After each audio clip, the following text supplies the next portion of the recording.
দিল্লির এক বস্তির গুলিতে একদিন এক বৃদ্ধ ভিখারি এসে দাঁড়াল। কে জানত ভিখারিকে এক প্লেট ভাত খাওয়ালে তার জীবন পাল্টে যাবে? কেউ জানত না এই মানুষটি আসলে কোটি কোটি টাকার মালিক, যিনি নিজের পরিচয়ে লুকিয়ে খুঁজছিলেন মানুষের আসল ভালোবাসা। যখন তার আসল পরিচয় ফাঁস হল, তখন সেই ভালোবাসার পরীক্ষা শুরু হল। তার সম্পত্তির উত্তরাধিকারী হল সেই মধ্যবিত্ত পরিবারটি যারা তাকে আশ্রয় দিয়েছিল, নাকি তার রক্তের সম্পর্ক যারা তাকে প্রত্যাখ্যান করেছিল? দেখুন কিভাবে একজন শিল্পপতির জীবন তাকে শেখালো যে উত্তরাধিকার সম্পত্তি নয়, একটি ভাবনা, আর পরিবার রক্তের বাঁধনে নয়, কর্মের বাঁধনে তৈরি হয়। এটি শুধুমাত্র এক হরিওম শর্মার গল্প নয়, এটি প্রতিটি মানুষের ভেতরে সেই আত্মার গল্প যা ভালোবাসার সন্ধানে সব কিছু ত্যাগ করতে পারে। দিল্লির গরম তখন তার চরম সীমায়। জুন মাস এবং চাঁদনি চকের গলিতে আর্দ্রতা আর ভিড় একযোগে ক্লান্তিকর ছিল। সরু রাস্তাগুলোতে স্কুটার, ঠেলাগাড়ি, রিকশা আর পথচারীরা ধাক্কা খেতে খেতে বিরক্ত হতে হতে এগিয়ে যাচ্ছিল। সেই ভিড়ের মাঝেই এক ক্লান্ত বৃদ্ধ তার ছেঁড়া কুর্তা আর ময়লা লুঙ্গি পরে একটি মিষ্টির দোকানের সামনে দাঁড়িয়েছিল। দোকানটির নাম ছিল লতা সুইটস অ্যান্ড স্ন্যাক্স। এলাকার সবচেয়ে দামি ও নামী দোকান, যেখানে বিত্তশালী পরিবারের গাড়ি থামত। ভেতরে এয়ার কন্ডিশনের ঠান্ডা বাতাস আর বাইরে ৪৫ ডিগ্রি ঝলসে যাওয়া রোদ। কাঁচের ওপারে সাজানো ছিল তাজা সিঙাড়া, গোলাপ জামুন আর খাস্তা কচুরি। বৃদ্ধের চোখ সরাসরি সিঙাড়ার দিকে স্থির ছিল। ঠোঁট শুকনো, কিন্তু দৃষ্টিতে ছিল এক ঔজ্জ্বল্য, হয়তো ক্ষুধার, হয়তো আরও গভীর কিছুর। ঠিক তখনই ভেতর থেকে কড়া কণ্ঠস্বর এলো, "এই, সরে যা এখান থেকে, দোকানের সামনে দাঁড়িয়ে নোংরামি করবি নাকি?" মাদাম লতা, দোকানের মালকিন, বয়স ৫৫-র কাছাকাছি, ভারী মেকআপ আর সোনার চুড়িতে ঢাকা, কড়া দৃষ্টিতে দেখছিলেন। "তোর মতো লোকের জন্যই তো খদ্দেরা ভয় পায়। চল ভাগ এখান থেকে, না হলে পুলিশ ডাকব।" বৃদ্ধ কিছু বলতে যাওয়ার আগেই কাশতে কাশতে দুমড়ে গেল। তার মুখ থেকে ঘাম ঝরছিল, শ্বাস ভারী হয়ে উঠেছিল। হে ভগবান, এ তো মরতে বসেছে, আমাদের দোকানের সামনেই যেন শেষ নিঃশ্বাস না ফেলে। ভিড় জমতে শুরু করল। কেউ হাসছিল, কেউ ফোন দিয়ে ভিডিও বানাচ্ছিল, কিন্তু কেউই এগিয়ে এসে তাকে সাহায্য করল না। ঠিক তখনই রাস্তার ওপার থেকে একটি যুবতী ছুটে এলো। "থামুন তো ম্যাডাম, মানবতা বলেও তো কিছু হয়। এত গরমে যদি একজন বৃদ্ধ মানুষ দাঁড়িয়ে থাকেন, তিনি কি চুরি করতে এসেছেন?" ইনি ছিলেন অন্নারা রাও, বয়স ২৫, স্থানীয় একটি কাপড়ের কারখানায় কাজ করতেন। তার শাড়িটি সামান্য ছেঁড়া ছিল, কিন্তু পরিষ্কার মুখটি ছিল ক্লান্ত, তবে দৃঢ়। "আপনার যদি অসুবিধা হয়, আমি একে এখান থেকে নিয়ে যাচ্ছি," সে বলল। অন্না কোনো দ্বিধা ছাড়াই বৃদ্ধের হাত ধরল এবং ধীরে ধীরে তাকে রাস্তার ধারে একটি বেঞ্চের দিকে নিয়ে গেল। ভিড় সরে গেল।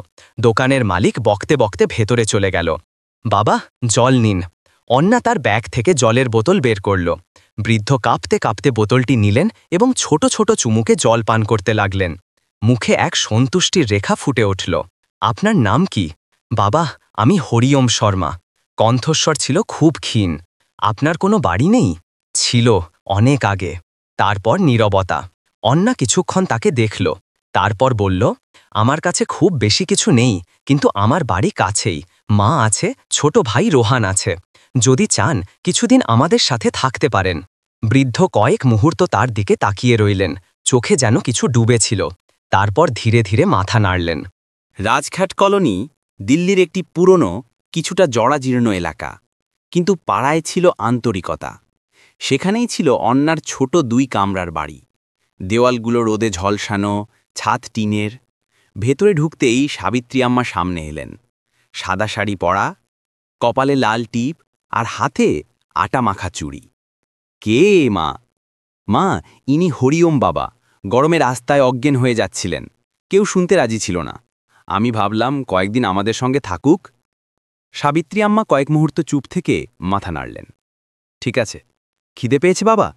রান্না করছি, আগে হাত মুখ ধুয়ে নেন।"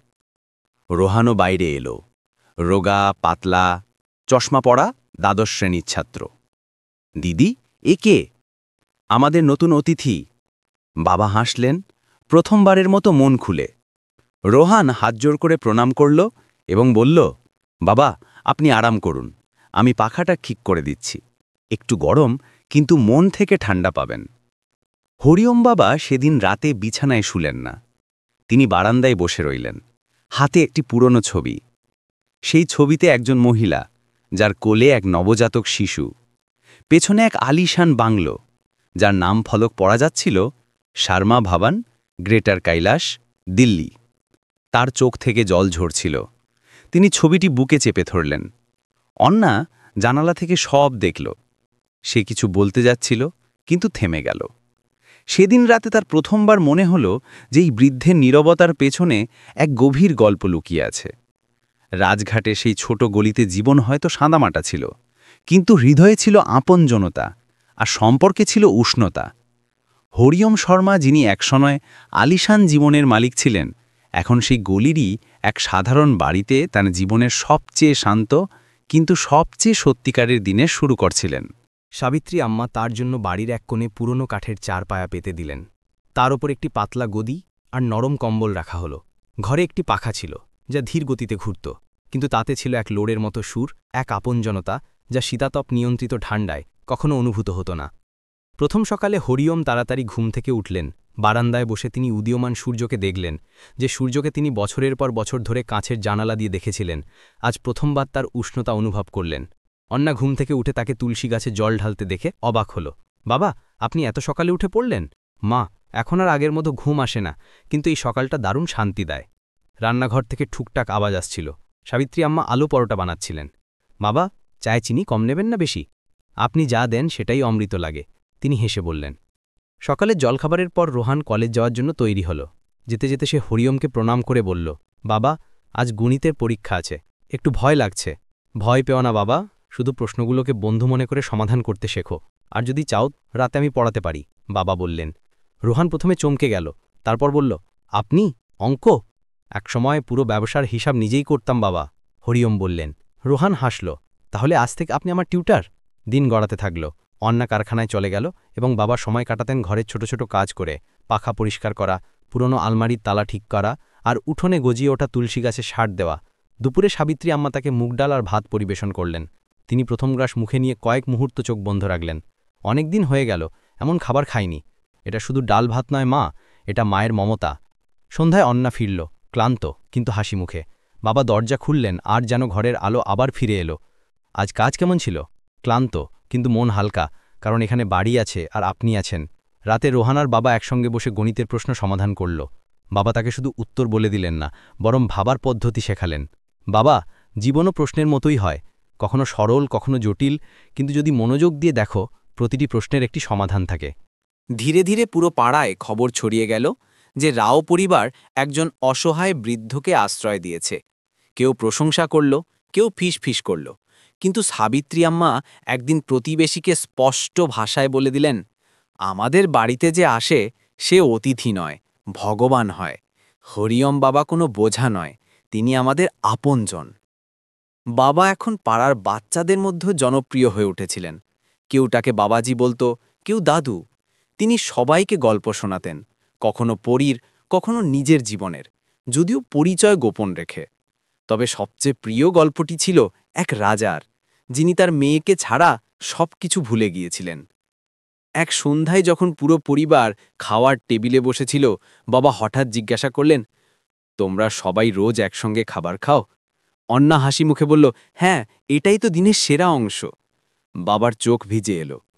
কত বছর হয়ে গেল কারো সঙ্গে বসে খাবার খায়নি, আর কেউ বিনা স্বার্থে পাশে বসেছে। একদিন বাবা হঠাৎ অসুস্থ বোধ করতে লাগলেন। কাশি বেড়ে গিয়েছিল, হাঁটাও কঠিন হয়ে পড়ছিল। রোহান তাকে ডাক্তারের কাছে নিয়ে গেল। তার বিশ্রামে প্রয়োজন, বয়স অনুযায়ী হৃদয় কিছুটা দুর্বল, ডাক্তার বললেন। বাড়ি ফেরার পথে বাবা রোহানকে জিজ্ঞাসা করলেন, বাবা, তুমি কি সত্যি ডাক্তার হতে চাও? হ্যাঁ বাবা, কিন্তু ফর্মের ফি, সেটা একটু কঠিন, সে ধীরে ধীরে বলল। বাবা তার হাত ধরলেন। তুমি হবে বাবা, আর শুধু ডাক্তার নয়, মানুষও থাকবে, এটাই সবচেয়ে জরুরি। সেই রাতে বাবা তার পকেট থেকে একটি ছোট ডায়েরি বের করে তাতে কিছু লিখলেন। সেই পাতায় শুধু একটি বাক্য ছিল, আমার জীবনের দ্বিতীয় শুরুটা এই ছোট বাড়িতে হলো, যেখানে আবার কেউ আমাকে নাম ধরে নয়, ভালোবাসা দিয়ে চিনল। রাজঘাটের সেই গলিতে এখন হরিওম বাবার নাম কারো কাছে অজানা ছিল না। পাড়ার বাচ্চারা তার গল্পের ভক্ত ছিল এবং বাড়িতে তিনি যেন একজন দাদু হয়ে উঠেছিলেন। কিন্তু অন্নাকে একটি বিষয় ভাবাতো। বাবা প্রায় রাতে দেরি করে জেগে থাকতেন, বারান্দায় বসে একটি ছবির দিকে অপলক তাকিয়ে থাকতেন। এক রাতে যখন কারেন্ট চলে গেল এবং সবাই অন্ধকারে ছিল, অন্না জল নিতে উঠল। যেতে যেতে তার চোখ বারান্দায় বসে থাকা বাবার ওপর পড়ল। হালকা চাঁদের আলোয় তার মুখ গভীর ও ক্লান্ত লাগছিল। তার হাতে ছিল সেই পুরনো ছবিটি, এক যুবতী নারীর কোলে নবজাতক শিশু, পেছনে সাদা বাংলো, আর তাতে লেখা নাম শর্মা ভবন। অন্না ধীরে ধীরে তার কাছে গেল। বাবা, আপনি রোজ এই ছবিটা এত মনোযোগ দিয়ে কেন দেখেন? হরিওম মাথা তুলে তার দিকে তাকালেন, কিছু মুহূর্ত চুপ থেকে বললেন, এই আমার মেয়ে ছিল, মাধবী, আর এই বাচ্চাটি তার ছেলে, আমার নাতি। কিন্তু এখন তারা কেউই নেই। অন্না থমকে গেল।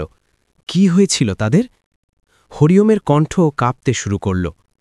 একটি গাড়ি দুর্ঘটনায় সবকিছু শেষ হয়ে গেল। আমি হাসপাতালে পৌঁছতে শুধু 1 ঘন্টা দেরি করেছিলাম, আর সেই 1 ঘন্টা সব কিছু পাল্টে দিল। তিনি ছবিটি আরও জোরে বুকে চেপে ধরলেন। আমি টাকা কামিয়েছি, সম্মান কামিয়েছি, কিন্তু মেয়েকে বাঁচাতে পারিনি। তার চলে যাবার পর সেই বাড়িতে দম বন্ধ হয়ে আসত। সেখানে শুধু দেয়াল ছিল, কোনো আওয়াজ নেই, কোনো নিঃশ্বাস নেই। অন্না চুপচাপ বসে রইল। কিছু বলা নিরর্থক মনে হল। তারপর আমি সিদ্ধান্ত নিলাম, এই দুনিয়া থেকে লুকিয়ে থাকার নয়, বরং তাকে দেখার, এটা জানার যে এখনও কি কোনো অচেনা ব্যক্তি একজন অপরিচিতের জন্য মন খুলে দিতে পারে, নাকি সবকিছু শুধু স্বার্থের হয়ে গেছে। তিনি দীর্ঘশ্বাস ফেললেন। একদিন আমি আমার সব দেহরক্ষীকে মানা করে বেরিয়ে পড়লাম, ছেঁড়া কাপড় পরে, শুধু একটা লাঠি আর এই ছবি নিয়ে। অনেকে তাড়িয়ে দিয়েছে, কেউ কেউ মেরেছেও, কিন্তু সেদিন তুমি আমাকে বসতে দিলে, জল দিলে, কোনো কিছু না জিজ্ঞেস করে আমাকে তোমার বাড়িতে নিয়ে এলে। অন্নার চোখ ভিজে গেল। বাবা, আপনি যেভাবেই থাকুন না কেন, আমাদের কাছে আপনি সেই, যিনি প্রতিদিন সকালে তুলসী গাছে জল দেন, যিনি রোহানকে পড়ান, যিনি মায়ের সঙ্গে চা পান করেন। হরিওম হাসলেন। এই জন্যই তো রয়ে গেছি। এতদিন সবাই আমাকে হরিওম শর্মা নামে চিনত। এখানে প্রথমবার কেউ আমাকে শুধু বাবা বলল। পরের দিন সকালে রোহান স্কুল যাওয়ার পথে কিছু একটা পড়ে থাকতে দেখল সেই ছবিটি। সে সেটি তুলে নিল এবং প্রথমবারের মতো মনোযোগ দিয়ে দেখল। পিছনে লেখা ছিল শর্মা ভবন, গ্রেটার কৈলাস, দিল্লি। সে চমকে গেল। গ্রেটার কৈলাস, এটা তো দিল্লির সবচেয়ে দামি এলাকাগুলোর মধ্যে একটি। সে ছবিটি ব্যাগে রেখে দিল। সন্ধ্যায় যখন তারা সবাই রাতের খাবার খাচ্ছিল, রোহান ছবিটি বের করে জিজ্ঞাসা করল, বাবা, এটা কি সেই বাংলো যেটা গ্রেটার কৈলাসে? হরিওমের মুখ এক মুহূর্তের জন্য সাদা হয়ে গেল। এটা কোথায় পেলে? রাস্তায় পড়েছিল, আমাকে ক্ষমা করবেন, আমি শুধু। না বাবা, বাবা ধীরে ধীরে বললেন, এখন আর লুকানোর কোনো মানে নেই। তিনি সবাইকে দেখতে বললেন, আমি সেই হরিওম শর্মা, শর্মা এস্টেটসের প্রতিষ্ঠাতা, কিন্তু এখন সেসবের আর কোনো মূল্য নেই। সাবিত্রী আম্মা থালাটি নামিয়ে রাখলেন। তাহলে আপনিই সেই, যার নামে লোক বাংলো কেনার জন্য হাহাকার করে? হ্যাঁ, বাবা মাথা নিচু করলেন। এখন শুধু একজন বৃদ্ধ, যে তার শেষের আগে জানতে চেয়েছিল যে মানবতা মরে যায়নি। কয়েক মুহূর্তের জন্য সবাই চুপ হয়ে গেল। তারপর অন্না ধীরে ধীরে বলল, তাহলে আপনি আমাদের পরীক্ষা করছিলেন?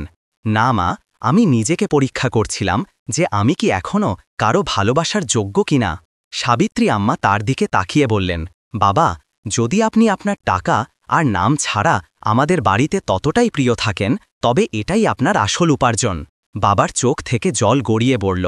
সেই রাতে তিনি তার ডায়েরিতে লিখলেন, আজ প্রথমবার আমি আমার আসল নামে কাউকে আমার গল্প বললাম, আর তারা তবুও আমাকে আপন করে নিল। হয়তো এটাই সেই বাড়ি যা আমি খুঁজছিলাম। হরিওম শর্মার সত্য ফাঁস হওয়া বাড়ির দেওয়াল পর্যন্ত সীমাবদ্ধ থাকল না। রোহানের একজন সহপাঠী, যাকে সে উত্তেজিত হয়ে ঘটনাটি বলেছিল, সে এটি সোশ্যাল মিডিয়ায় পোস্ট করে দিল। এক বৃদ্ধ, যিনি এক কামরার বাড়িতে থাকছেন এবং আসলে কোটি কোটি টাকার মালিক। এই খবরটি ভাইরাল হয়ে গেল। শুরুতে পাড়ার লোকেরা অবাক হল। কেউ কেউ উন্না আর তার পরিবারের প্রশংসা করল যে তারা নিঃস্বার্থভাবে একজন আপাত ভিক্ষুককে আশ্রয় দিয়েছে, যিনি আসলে একজন শিল্পপতি ছিলেন। কিন্তু ধীরে ধীরে সেই প্রশংসা সন্দেহ আর ঈর্ষায় পরিণত হতে লাগল। ভাগ্য দেখো, অন্যদের বাড়িতে এখন কোটিপতি বাবা। কিছু লিখে নেয়নি তো? বুড়ো মানুষ, কাল কিছু হলেও হতে পারে। সাবিত্রী আম্মা শুনলেন, অন্যাও শুনল, কিন্তু দুজনেই উপেক্ষা করলেন। একদিন পাড়ার মিনা কাকিমা খোঁটা দিলেন, বোন, এখন তো তোমার স্টেটাস বদলে গেল, একজন রাজা তোমার বাড়িতে থাকছেন। সাবিত্রী হাসলেন, আমাদের বাড়িতে শুধু তারাই থাকে যারা মন থেকে আপন। কিন্তু পরিস্থিতি এখানেই থামল না। কিছু সাংবাদিক আর ক্যামেরা নিয়ে লোকজন বাড়ির বাইরে ভিড় জমালো। অন্যা কারখানা থেকে ফিরছিল যখন দুজন রিপোর্টার ছুটে এলো। ম্যাডাম, আপনি কি আগে থেকেই জানতেন যে উনি হরিওম শর্মা? আপনারা কি তার উত্তরাধিকারী? অন্যা শান্তভাবে বলল, দয়া করে আমাদের বাড়ির সামনে থেকে সরে যান। বাবা অসুস্থ, তার শান্তি দরকার। কিন্তু রিপোর্টাররা থামল না। তারা বাবার দিকে প্রশ্ন ছুড়ল, শর্মাজি, আপনি কি আপনার সম্পত্তি এই পরিবারকে দিতে যাচ্ছেন? আপনার নিজের কি আর কোনো সন্তান নেই? বাবা শুধু এতটুকুই বললেন, আমি এই বাড়িতে শুধু শান্তি খুঁজতে এসেছি, দয়া করে আমাদের একা ছেড়ে দিন। কিন্তু পরের দিন সংবাদপত্রের শিরোনাম ছিল, কোটি কোটি টাকার মালিক বস্তিতে অন্যা হলো নতুন উত্তরাধিকারী। কারখানাতেও অন্যাকে নিয়ে প্রশ্ন উঠতে শুরু করল। কেউ কেউ তাকে এড়িয়ে চলতে লাগল, তো কেউ তোষামত করতে লাগল। একদিন কারখানার মালিক থেকে ডেকে বললেন, অন্যা, তুমি খুব ভালো কর্মচারী, কিন্তু বাইরের আলোচনা কোম্পানির ভাবমূর্তি খারাপ করছে, কিছুদিনের ছুটি নাও। অন্যা দীর্ঘশ্বাস নিয়ে চুপচাপ বেরিয়ে এলো। এদিকে বাবা এই সবকিছুর জন্য খুব চিন্তিত ছিলেন। তিনি সিদ্ধান্ত নিলেন যে আর ঝামেলা বাড়াবেন না। এক রাতে তিনি রোহানকে কাছে ডাকলেন, বাবা, আমি এখন ফিরে যেতে চাই, এই সবকিছু তোমাদের জন্য কঠিন হয়ে উঠছে। রোহান চমকে গেল, বাবা, আপনি এমন কেন বলছেন? আপনি চলে গেলে এই বাড়ি ফাঁকা হয়ে যাবে। না বাবা, এই বাড়ি তোমাদের আলোয় আলোকিত। আমি তো শুধু একজন মুসাফির যে এখানে কিছুক্ষণ ছিল। পরের দিন অন্যা বাড়ি ফিরতেই দেখল বাবা তার জিনিসপত্র গুছিয়ে নিয়েছেন। কোথায় যাচ্ছেন আপনি? মা, আমার আর এখানে থাকা উচিত নয়। তোমরা সবাই আমাকে আপন করে নিয়েছ, কিন্তু বাইরের দুনিয়া এটা বুঝবে না। আমি চাই না আমার কারণে তোমাদের জীবন প্রভাবিত হোক।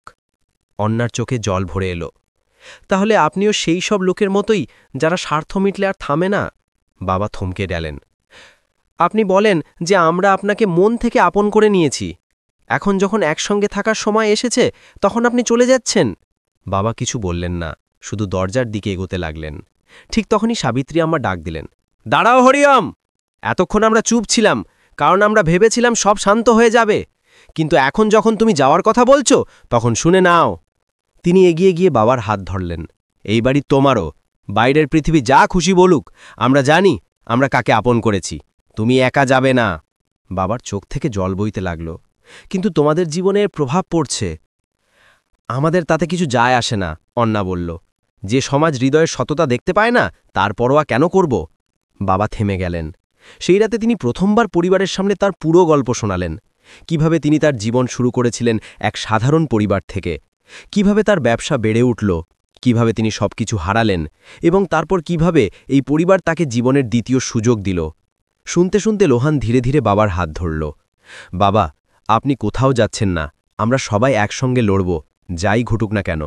সেই রাতে বাবার ডায়েরিতে শুধু দুটি শব্দ লেখা হয়েছিল, আমার পরিবার। রাজঘাটের গুলিতে এখন হরিওম বাবার আলোচনা স্বাভাবিক হয়ে গিয়েছিল। পাড়ার বাইরে দাঁড়ানো ক্যামেরার ভিড় কিছুটা কমেছিল, কিন্তু মানুষের চোখ এখনও এই বাড়ির দিকেই থাকত। অন্যা প্রতিদিনের মতো কোনো প্রতিক্রিয়া না দিয়ে কাজে যেত, কিন্তু তার মন এখন বারবার বাড়ি ফেরার জন্য আকুল হতো। সাবিত্রী আম্মার চিন্তাও বেড়ে গিয়েছিল। একদিকে তিনি চাইতেন বাবা পুরো সম্মান আর শান্তি পান, অন্যদিকে তিনি জানতেন যে দুনিয়ার চোখ খুব নির্মম হয়।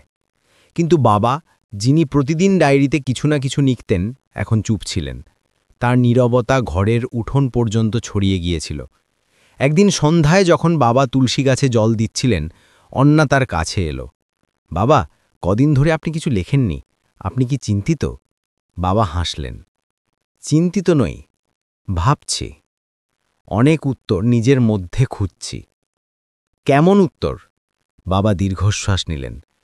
আমি অনেক কিছু হারিয়েছি এবং এখন পেয়েছিও, কিন্তু বাইরের পৃথিবী প্রতিটি সম্পর্ককে কোনো দলিল, কোনো উইলের মাধ্যমে মাপে। আমি চাই না এই পবিত্র সম্পর্ক যা আমি এই বাড়িতে পেয়েছি, মানুষ তাকে উত্তরাধিকারের চুক্তি হিসেবে দেখুক।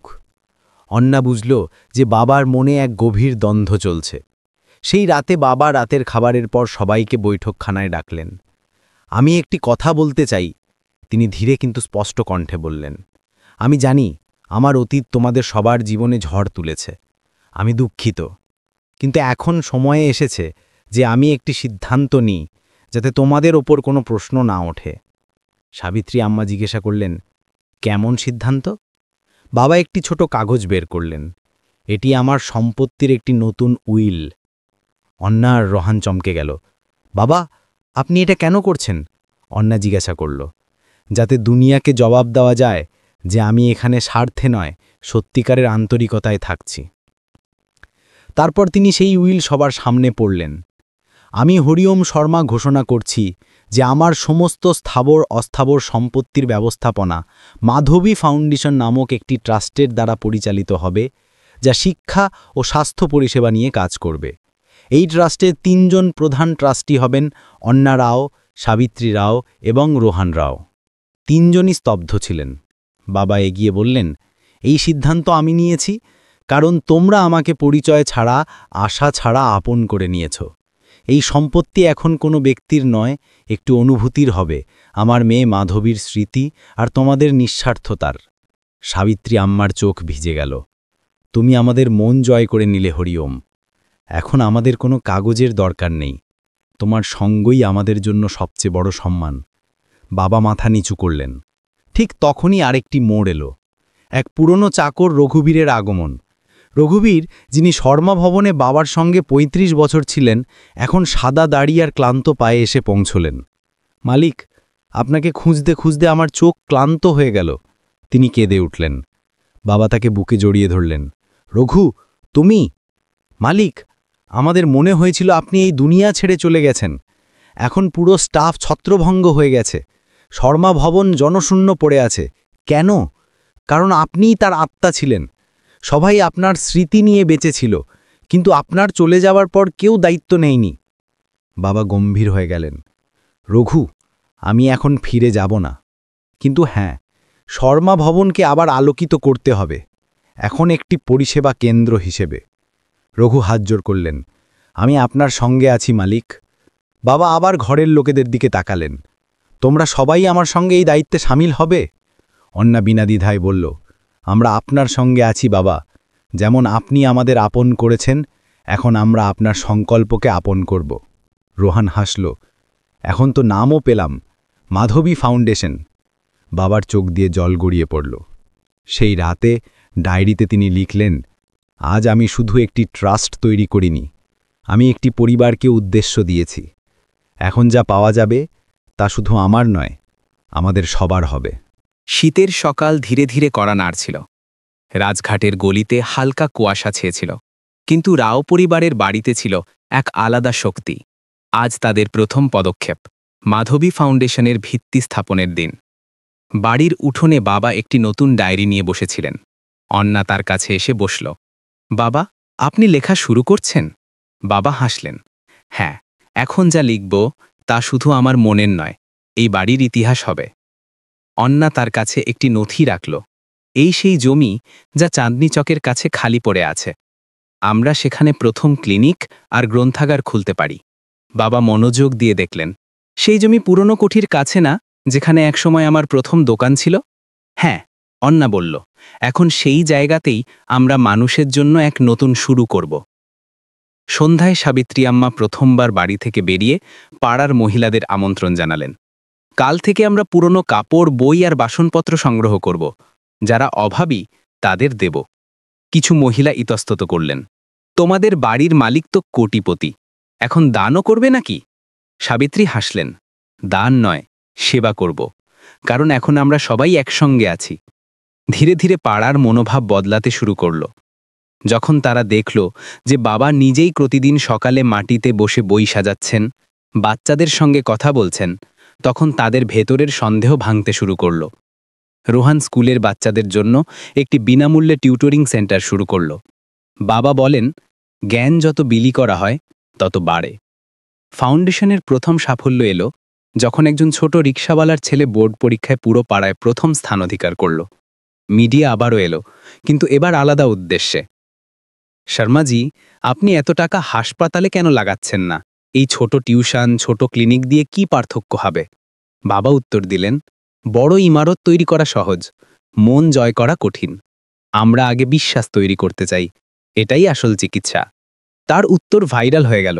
কিন্তু এবার সমর্থনে দিল্লির একটি বড় এনজিও মাধবী ফাউন্ডেশনের সঙ্গে অংশীদারিত্ব করার ইচ্ছা প্রকাশ করল। তারা একটি মহিলা স্বাস্থ্য অভিযানের জন্য সহায়তা দিতে চেয়েছিল। অন্না রিপোর্ট তৈরি করল, বাজেট বানালো এবং প্রথমবার দিল্লির একটি বড় হোটেলে উপস্থাপনা দিল। যখন সে ফিরল, বাবা জিজ্ঞাসা করলেন, কেমন হলো? বাবা, আমরা সফল হয়েছি। এখন আমাদের ছোট টিমকে দিল্লির 4টে পাড়ায় পাঠানো হবে। বাবা তাকে বুকে জড়িয়ে ধরলেন।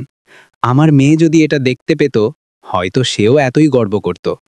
ধীরে ধীরে মাধবী ফাউন্ডেশন শুধু একটি নাম নয়, একটি আন্দোলনে পরিণত হল।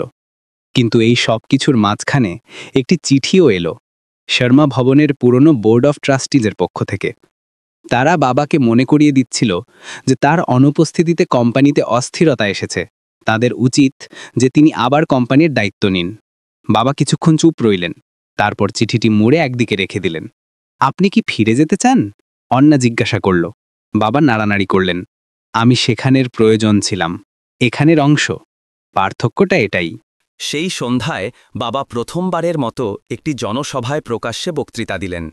যখন আমরা কিছু হারাই তখন মনে হয় সব শেষ হয়ে গেল, কিন্তু কখনো কখনো হারাটাও পাওয়া হয়। আমি আমার জীবনে ধন, সম্মান আর নাম কামিয়েছি, কিন্তু মনের শান্তি নয়।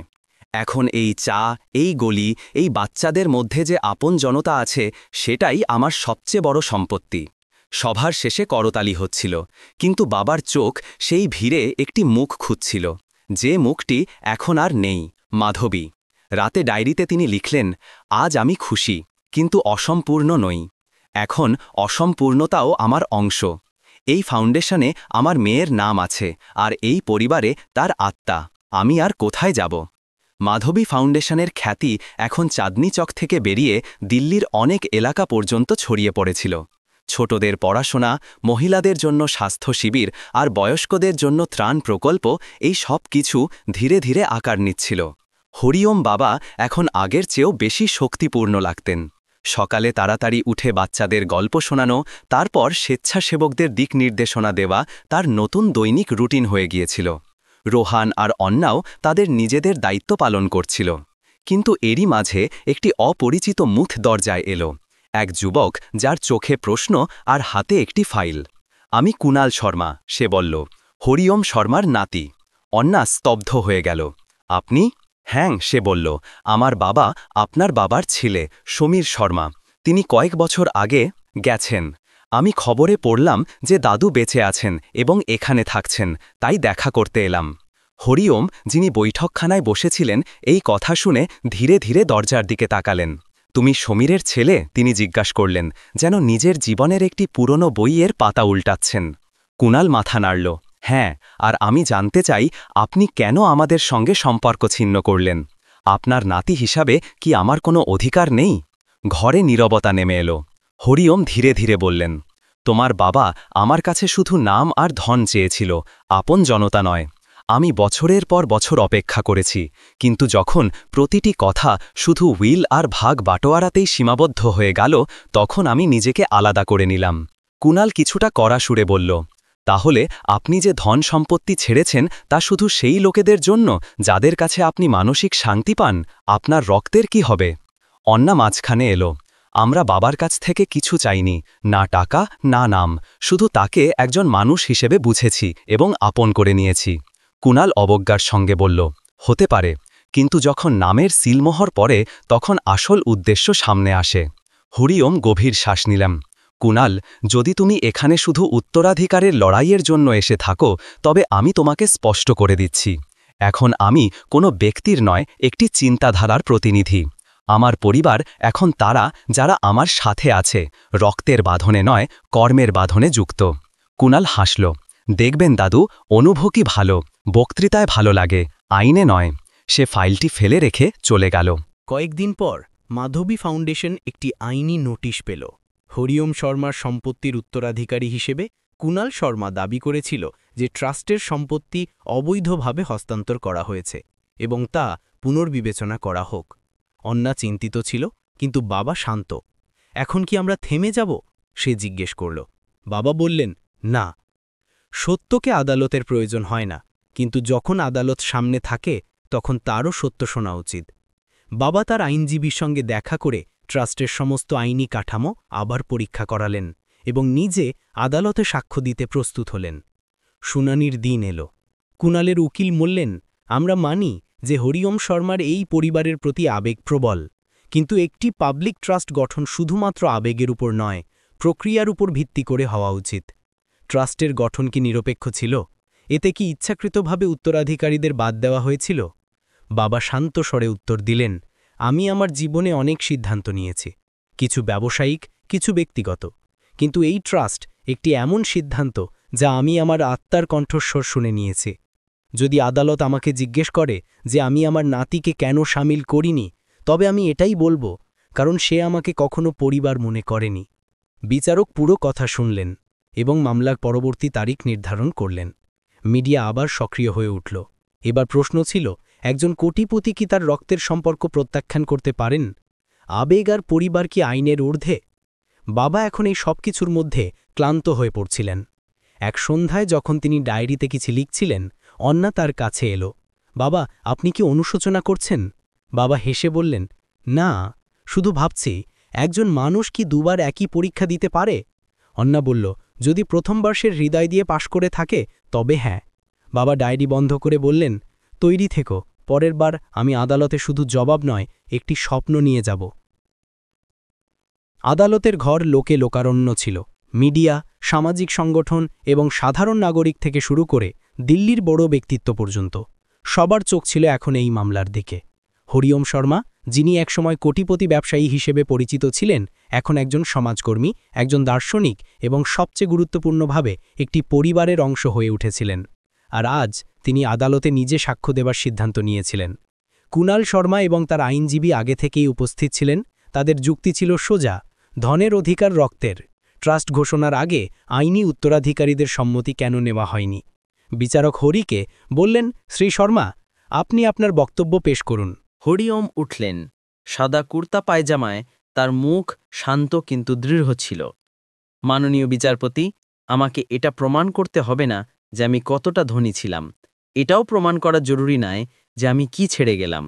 আমি আজ এখানে দাঁড়িয়ে আছি যাতে এই দেশ এটা বোঝে যে উত্তরাধিকার শুধু জমি আর গহনা নয়, উত্তরাধিকার তাই যা আগামী প্রজন্মকে মানুষ তৈরি করে। তিনি থেমে এগিয়ে বললেন, আমার নাতি আমাকে কখনো জিজ্ঞেস করেনি যে আমি তেমন আছি, কি চাই। যখন সে এলো, তার হাতে উইলের কপি ছিল, হৃদয়ে ছিল অধিকারের অনুভূতি, কিন্তু চোখে আপনজনতা ছিল না। পুরো আদালত কক্ষ নীরব ছিল। আমি অন্না, সাবিত্রী আর রোহানকে আমার পরিবার হিসেবে বেছে নিয়েছি, কারণ তারা কিছু না চেয়েই আমাকে সেটাই দিয়েছে যা আমার সবচেয়ে বেশি দরকার ছিল, সম্মান এবং সত্যিকারের সম্পর্ক। তিনি পকেট থেকে একটি পুরনো ছবি বের করলেন। এটা আমার মেয়ে মাধবীর ছবি। সেই দুনিয়ায় নেই, কিন্তু আমি চাই তার নামে এমন একটি কাজ তৈরি হোক যা অন্যের জীবনে আলো আনতে পারে। তাই আমি মাধবী ফাউন্ডেশন তৈরি করেছি। এটি কোনো ব্যক্তির নয়, একটি ধারণার প্রতীক। তার কণ্ঠস্বর ভরে এলো, কিন্তু তিনি নিজেকে সামলে নিলেন। কুণাল আমার রক্তের অংশ হতে পারে, কিন্তু শুধু রক্তই কি সম্পর্ক তৈরি করে? যদি হ্যাঁ, তবে আমার ছেলে আমাকে কেন ছেড়ে গেল? কেন আমি নিজের বাড়িতেই অচেনা হয়ে গিয়েছিলাম? আমি এই পরিবারের সঙ্গে আবার বাঁচতে শিখেছি। যদি আইন বলে যে আমি ভুল, তবে আমি সাজা ভোগ করতে প্রস্তুত, কিন্তু আমার আত্মা জানে এই সিদ্ধান্ত মানবতার পক্ষে। আদালত কক্ষে এক ঢেউ উঠল। বিচারক কার্যধারা স্থগিত করলেন এবং সিদ্ধান্তের জন্য তারিখ নির্ধারণ করলেন। বাইরে বেরোনোর সময় মিডিয়ার লোকজন প্রশ্নের বন্যা বইয়ে দিল। শর্মাজি, আপনি কি বলবেন যদি রায় আপনার বিপক্ষে যায়? হরিওম বললেন, তাহলে আমি আরও একটি ফাউন্ডেশন তৈরি করব, আরও একটি বাড়ি খুঁজব। যতদিন শ্বাস আছে সেবা জারি থাকবে। কিন্তু সেই রাতে এমন কিছু ঘটল যা কেউ আশা করেনি। কুণাল শর্মা, যিনি এতদিন কঠোর মনোভাব নিয়েছিলেন, রাও নিবাসের সামনে এসে দাঁড়ালেন। তার হাতে সেই ফাইলটি ছিল, কিন্তু এবার তার মুখে কোনো ক্রোধ ছিল না। আমি কি ভেতরে আসতে পারি? সে ধীরে ধীরে জিজ্ঞেস করল। অন্না দরজা খুলল। কেন? কথা বলতে চাই, হয়তো প্রথমবার সঠিক কথা। বৈঠকখানায় সে হরিওমের সামনে বসল। তাদের মধ্যে দীর্ঘ নীরবতা বিরাজ করল। তারপর কুণাল বলল, আমি আপনার কথা শুনেছি আদালতে, আর প্রথমবার মনে হলো যে হয়তো আমি আপনাকে কখনো চিনতেই পারিনি। আপনার ছেলে আপনাকে ছেড়ে দিয়েছে, কিন্তু হয়তো আমিও তাই করেছি। না জেনে, না বুঝে। বাবা চুপ রইলেন। আমি জানি না সম্পর্ক কিভাবে জোড়া লাগানো হয়, কুনাল বলল, কিন্তু আমি জানতে চাই। আমি ট্রাস্ট থেকে কোনো অংশ চাই না। আমি শুধু চাই, আমি কি এই সেবায় কোনো অবদান রাখতে পারি? হরিওমকার চোখের দিকে তাকালেন। এখন সেখানে অধিকার নয়, অনুশোচনা ছিল।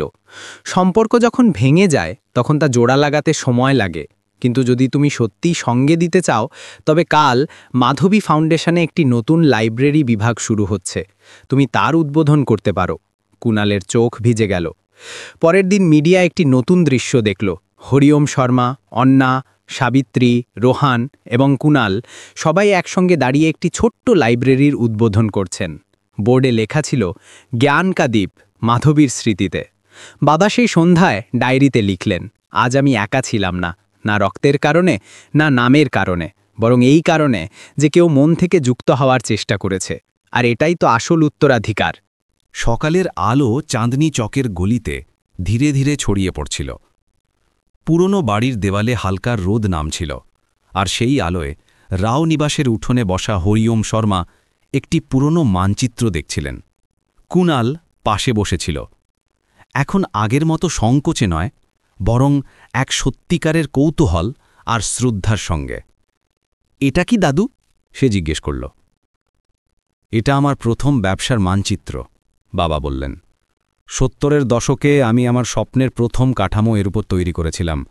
আজ ভাবছি, আমরা কি এর উপর একটি নতুন স্বপ্ন তৈরি করতে পারি? অন্না এবং রোহানও এসে পৌঁছাল।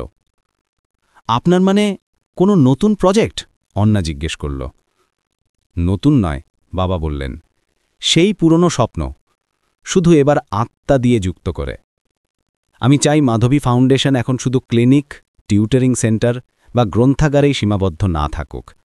আমরা এমন একটি কেন্দ্র তৈরি করি যেখানে সেবা, শিক্ষা আর আলোচনা তিনটেই থাকবে।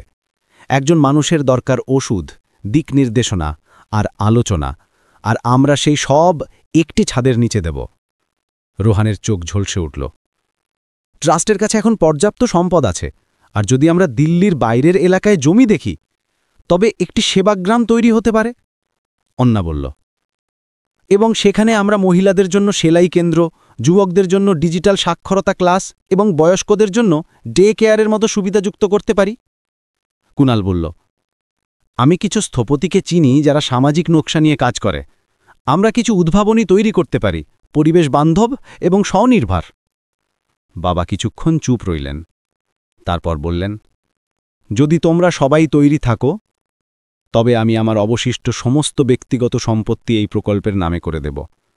আমার জন্য কিছু বাঁচাতে বা লুকাতে চাই না। এই সব কিছু এখন সেই মেয়ের স্মৃতির প্রতি সমর্পিত, যে নিজে অসম্পূর্ণ চলে গিয়েছিল। তিনজনের চোখে জল ছিল। কোনো শব্দ না বলে শুধু মাথা নিচু করে তার কথা মেনে নিল। পরের সপ্তাহে একজন উকিলকে ডাকা হল।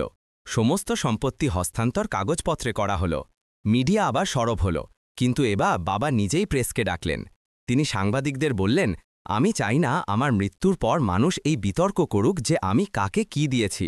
আমি চাই আমার উপস্থিতিতেই মানুষ জানুক যে আমি কাকে কেন বেছে নিয়েছি। আমি আমার সব কিছু সেই চিন্তাধারাকে দিচ্ছি যা আমাকে আবার বাঁচতে শিখিয়েছিল, সেবা এবং সম্পর্ক। সাংবাদিকরা জিজ্ঞেস করলেন, শর্মাজি, আপনি কি ভবিষ্যতের প্রজন্মের কাছ থেকে কোনো আশা রাখেন? বাবা হাসলেন, আশা নয়, বিশ্বাস রাখি। যদি এই ধারণা সত্যি হয় তবে একে কেউ পিষে ফেলতে পারবে না, আর যদি এটা মিথ্যা প্রমাণিত হয় তবে এর বেঁচে থাকারও কোনো অধিকার নেই। মাধবী সেবাগ্রামের ভিত্তিপ্রস্তর স্থাপন করা হল। অনুষ্ঠানে শত শত মানুষ এলো। বাবার পুরনো কর্মচারী, পাড়ার ছেলেমেয়েরা, শিক্ষকদের দল, ফাউন্ডেশনে কাজ করা মহিলারা, সবাই। বাবা প্রথম ইটটি রাখলেন। অন্না তাতে হলুদ আর চালের টিপ লাগাল, আর সাবিত্রী আম্মা একটি প্রদীপ জ্বালালেন। এই সময় বাবা একটি চিঠি পড়লেন। আমার প্রিয় মাধবী, তুই যখন গিয়েছিলি তখন আমিও মরে গিয়েছিলাম, কিন্তু এই সেবাগ্রামে প্রতিটি ইট, প্রতিটি দেওয়ালে তোর প্রতিচ্ছবি বসাবো। তুই আমার মেয়ে ছিলি আর সব সময় থাকবি। তোর জন্য কোনো উইল ছিল না, কিন্তু তুই সবচেয়ে বড় উত্তরাধিকার পেয়েছ, আমার পুনর্জন্ম। এই কথা শুনে অনেকের চোখ ভিজে গেল। সেই সন্ধ্যায় রাওনিবাসের উঠোনে পুরো পরিবার বসেছিল, সাবিত্রী, অন্না, রোহান এবং কুনাল। তারা বাবার চারপাশ ঘিরেছিল, যেন একটি গাছের ছায়ায় তার পাতা। এখন পরের পদক্ষেপ কি বাবা? অন্না জিজ্ঞেস করল। এখন আমি একটু সরে আসতে চাই, বাবা বললেন, যাতে তোমরা সবাই এগিয়ে যেতে পারো।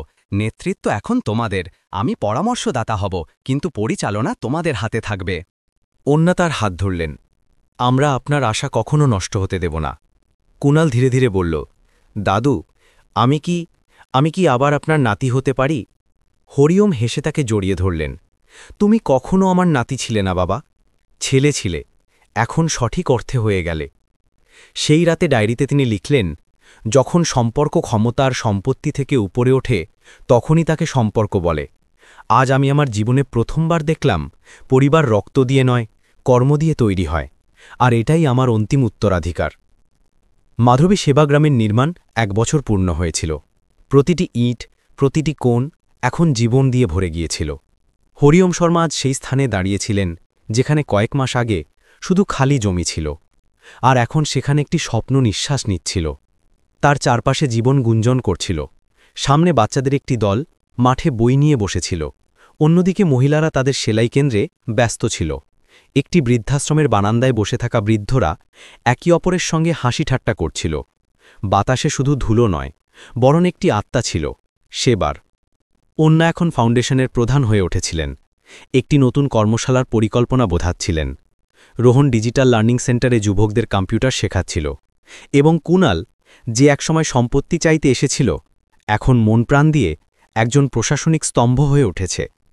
হরিওম শর্মা এখন কিছুটা দুর্বল হয়ে গিয়েছিলেন। বয়সের ছাপ স্পষ্ট ছিল, কিন্তু চোখের উজ্জ্বল্য এখনও তেমনই ছিল, একগুঁয়ে, শান্ত এবং বিশ্বাসে ভরা। এক দুপুরে ফাউন্ডেশনের প্রাঙ্গণে একটি ছোট অনুষ্ঠান রাখা হল, মাধবী সেবাগ্রামের উদ্বোধনের 1 বছর পূর্তি উপলক্ষে। অনেক বিশিষ্ট অতিথি আমন্ত্রিত ছিলেন, কিন্তু হরিওম সবার আগে গ্রামের সেই প্রবীণ ব্যক্তিকে ডাকলেন, যিনি একসময় তাকে রাস্তায় খাবার দিয়েছিলেন। তিনি বললেন, যদি সেদিন আপনি আমাকে দয়া না করতেন, তবে হয়তো আমি আজ এই সব দেখতে পেতাম না। প্রবীণ ব্যক্তি হেসে বললেন, আমি দয়া করিনি, মানুষ দেখেছিলাম। অনুষ্ঠানে একটি নাটক পরিবেশিত হল। এক ভিখারি, যে আসলে একজন রাজা ছিল, কিন্তু সে তার সাম্রাজ্য ছেড়ে দিয়েছিল যাতে সে জানতে পারে যে তার দেশ এখনও মানবতাকে চেনে কিনা। সবাই হাততালি দিল। অন্যা মঞ্চে সে বলল, হরিওম শর্মা শুধু আমাদের অভিভাবক নন, তিনি আমাদের আত্মা। তিনি আমাদের শিখিয়েছেন যে সম্পর্ক অধিকার দিয়ে নয়, বোঝাপড়া দিয়ে তৈরি হয়। উত্তরাধিকার শুধু জমি জায়গা নয়, একটি চিন্তাধারা, আর সেই চিন্তাধারা এখন আমাদের সবার দায়িত্ব। করতালির মধ্যে হরিওম মঞ্চে এলেন। তিনি একটি ফাইল বের করলেন, একটি নথি, যা তিনি মাস ধরে তৈরি করছিলেন। এটি মাধবী ট্রাস্টের চূড়ান্ত প্রস্তাব। তিনি বললেন, আমি এতে স্থির করেছি যে এই সেবাগ্রামের পরিচালনা এখন সম্পূর্ণভাবে অন্না, কুণাল এবং রোহানের যৌথ কমিটির হাতে থাকবে। ট্রাস্টের সম্পত্তি এখন এই 3 জনের নামে নয়, বরং একটি নাগরিক মণ্ডলের মালিকানাধীন হবে, যাতে কেউ এটিকে বিক্রি করতে বা দখল করতে না পারে। নীরবতা নেমে এলো। আমি চাই না আমার মৃত্যুর পর আরও একটি মামলা হোক, তিনি বললেন। আমি চাই যখন আমি না থাকব তখন এই সেবাগ্রাম এবং এর আত্মা যেন জীবিত থাকে। যদি কেউ আমাকে জিজ্ঞেস করে যে আমি আমার জীবনে কি উপার্জন করেছি, তবে আমার উত্তর হবে এই জায়গা, এই মানুষগুলো। এক বৃদ্ধা, যিনি ফাউন্ডেশনের প্রথম রোগী ছিলেন, উঠে দাঁড়ালেন এবং বললেন, বাবা, তুই আমাদের রুটি নয়, সম্মান দিয়ে গেলি। এখন তুই যদি চলেও যাস, তুই আমাদের হৃদয়ে থাকবি। হরিওম হাসলেন। সেই রাতে তিনি একা তার ঘরে ডায়েরি লিখছিলেন। এবার তার হাত ক্লান্ত হয়ে পড়েছিল, কিন্তু শব্দ তবুও বইতে থাকল। যখন আমি চাঁদনি চকে প্রথমবার পড়ে গিয়েছিলাম, আমাকে কেউ তোলেনি। যখন দ্বিতীয়বার পড়েছিলাম, কেউ আমাকে দেখল, আর তৃতীয়বার কেউ আমাকে আলিঙ্গন করল। এটাই জীবন। পড়ে যেতে থাকো যতক্ষণ না কেউ তোমাকে ধরে বলে, এখন তুমি একা নও। পরের দিন সকালে হরিওম উঠলেন, তৈরি হলেন। তিনি সেই পুরনো কুর্তাটি পরলেন যা তিনি প্রথমবার অন্যার বাড়িতে পড়েছিলেন। তিনি সেবাগ্রামের পরিদর্শনে বেরোলেন, প্রতিটি কোণ দেখলেন, প্রতিটি শিশুর সঙ্গে কথা বললেন, প্রতিটি দেওয়াল স্পর্শ করলেন, যেন একজন পিতা যিনি শেষবারের মতো তার মেয়েকে বিদায় জানাচ্ছেন। সন্ধ্যায় তিনি অন্যাকে বললেন, মা, এখন তুমি দেখভাল করো, এটা আমার স্বপ্ন ছিল, এখন তোমার মিশন। অন্না তার হাত ধরে বলল, আপনি শুধু স্বপ্ন ছিলেন না বাবা, আপনি আশা ছিলেন, আর আমরা তাকে কখনো নিভতে দেব না। সেই রাতে প্রথমবার হরিওম গভীর ঘুম দিলেন, কোনো চিন্তা ছাড়া, কোনো নথি ছাড়া। পরের দিন সকালে তিনি আর জাগলেন না। ডাক্তাররা বললেন শান্তিতে চলে গেছেন, যেন একটি প্রদীপ যা তার শিখা পূর্ণ করেছে। শেষকৃত্যে হাজার হাজার মানুষ এলো। কেউ তাকে ব্যবসায়ী হিসাবে মনে রাখছিল না, সবাই তাকে বাবা বলছিল। একজন অচেনা মানুষ যে একদিন চাঁদনি চকে পড়ে গিয়েছিল আর তারপর সবার হৃদয়ে বসবাস শুরু করেছিল। সমাপ্তিতে ফাউন্ডেশনের দরজায় একটি পাথরের শিলালিপি লাগানো হলো। তাতে লেখা ছিল, এই সেবাগ্রাম সেই অচেনা মানুষের স্মৃতিতে যিনি একসময় ভিখারি ছিলেন, তারপর শিক্ষক হলেন আর শেষে একজন পিতা। নিচে 3টি নাম ছিল, আন্না শর্মা, কুনাল শর্মা, রোহান জৈন। আর শেষে সবচেয়ে নিচে খোদাই করা ছিল সেই শব্দগুলো যে একসময় হরিয়ম বলেছিলেন, উত্তরাধিকার রক্ত দিয়ে নয়,